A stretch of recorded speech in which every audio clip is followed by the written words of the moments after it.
BRS బీజేపీపై CM Revanth Reddy fire అయ్యారు. జూబ్లీహిల్స్ ఉప ఎన్నికలో సానుభూతితో గెలవాలని బీఆర్ఎస్ ప్రయత్నిస్తున్నట్టు రేవంత్ అన్నారు. కేంద్రం నుంచి నిధులు తీసుకురావాలని కేంద్ర మంత్రులు కిషన్ రెడ్డి, బండి సంజయ్ ఓటు అడుగుతున్నారని ఎద్దేవా చేశారు. బీఆర్ఎస్ బీజేపీ ఇద్దరిది ఫెవికాల్ బంధమంటూ విమర్శించారు రేవంత్ రెడ్డి.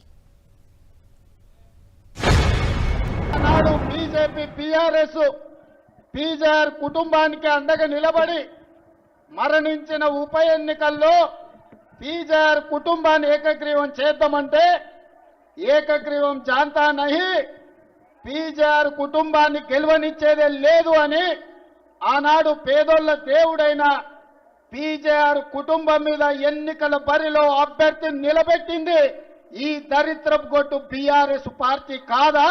దానికి నాయకత్వం వహిస్తున్న కల్వకుంట్ల చంద్రశేఖరరావు కాదా? ఈ దృష్ట సాంప్రదాయానికి ఆనాడు ఉమ్మడి రాష్ట్రంలో ఉన్న ఒక మంచి సాంప్రదాయాన్ని తుంగలో తొక్కి దుష్ట సాంప్రదాయాన్ని తీసుకొచ్చింది బీఆర్ఎస్ పార్టీ నాయకులు కాదా? మరి ఆనాడు సాంప్రదాయాన్ని కాదని పీజేఆర్ పేదోళ్ళ గుండెల్లో దేవుడుగా ఉన్న పీజేఆర్ కుటుంబానికి వ్యతిరేకంగా ఎన్నికల్లో అభ్యర్థిని నిలబెట్టిన ఈ కిరాయి మూక ఈ రోజు సానుభూతితోని ఎన్నికల్లో ఓట్లేయమని అడుగుతారు. పీజేఆర్ మీదనే అభ్యర్థి పెట్టిన మీకు ఈనాడు ఉప ఎన్నికల్లో సానుభూతి ఓట్లు అడిగే హక్కు మీకున్నదా అని నేను అడుగుతున్నా. బీజేపీ బీఆర్ఎస్ ది ఫెవికల్ బంధం. పార్లమెంట్ ఎన్నికల్లో ఆనాడు బీఆర్ఎస్ చచ్చిపోయి డిపాజిట్లు కోల్పోయి 8 పార్లమెంటు నియోజకవర్గాలలో బీజేపీని గెలిపించిన మాట వాస్తవం కాదా?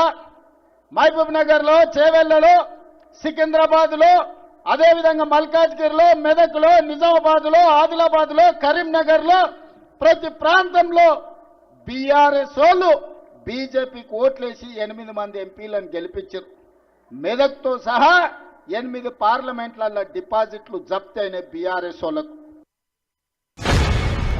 ఒక పక్కన బండి సంజయ్, రెండో పక్కన కిషన్ రెడ్డి కేంద్ర మంత్రులు అయినరు. బుడ్డ పైసైనా తెచ్చిండ్రా వీళ్ళని నేను అడుగుతున్నా. ఎన్నడన్నా కేంద్ర మంత్రిగా కిషన్ రెడ్డి మన గల్లీకి వచ్చిండా? మన సమస్యలు అడిగిండా? మనం ఎట్లున్నారో చూసిండా? ఇవాళ ఉప ఎన్నికలు రాగానే ఇవాళ మా అభ్యర్థిని గెలిపించండి, కార్పెట్ బాంబింగ్ చేస్తారంట. సిగ్గుండాలన్నాయా? పాకిస్తాన్ వాడు ముడ్డి మీద అంతే ఆడపోయి బాంబులు అయ్యావు కానీ జూబ్లీహిల్స్ వచ్చి బీజేపీ వాళ్ళు కార్పెట్ బాంబింగ్ చేస్తారంట.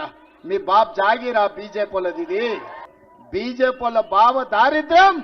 జూబ్లీహిల్స్ లో ఎన్నికల్లో కార్పెట్ బాంబింగ్ చేస్తారంట. గల్లీ గల్లీ ఎంపీలు, ఎమ్మెల్యేలు, కేంద్ర మంత్రులు తిరుగుతారంట. ఎందుకే బిచ్చమడుకోనికి వస్తారా? ఏం తెచ్చిందని వస్తారు? మీ మోడీ ఏమిచ్చిందని వస్తారు? ఇవాళ మీ పిల్లల భవిష్యత్తు కోసం గంజాయిని, డ్రగ్స్ ను నిషేధించాలంటున్నా. ఇవాళ గంజాయి, డ్రగ్స్ గురించి ఆలోచన చేస్తే లాగులో తొండలిడ్చి కొడతా అని నేనంటున్నా. కానీ దీపావళి నాడు చిచ్చుబుట్లు కాల్చాల్సిన వాళ్ళు ఫామ్ హౌస్ల గంజాయి డ్రగ్స్ తో దొరికితే వాళ్ళ మీద కేసులు పెట్టొద్దంటారు. గంజాయి డ్రగ్స్ తో దొరికినోడు రౌడీనా? పేదల కోసం కష్టపడే నవీన్ యాదవ్ రౌడీనా? ఒక్కసారి ఆలోచన చెయ్యండి. ఈనాడు బీజేపీ బీఆర్ఎస్ వాళ్ళ గురించి ఆలోచన చేయండి. అజరుద్దీన్ కు నేను మంత్రిస్తే, సోనియా గాంధీ మంత్రిస్తే బీజేపీ వాళ్లకు కడుపు నొప్పి ఎందుకు, బీఆర్ఎస్ వాళ్లకు దుఃఖం ఎందుకని నేను అడుగుతున్నా. ఒక మైనారిటీ మంత్రి ఉండొద్దా? ఇండియాని గెలిపించిన, ఇండియా కెప్టెన్, వరల్డ్ కప్ తెచ్చిన అజరుద్దీన్ ఇండియాకు నాయకత్వం వహించినోడు ఇవాళ తెలంగాణ రాష్ట్రంలో మంత్రిగా ఉండొద్దా?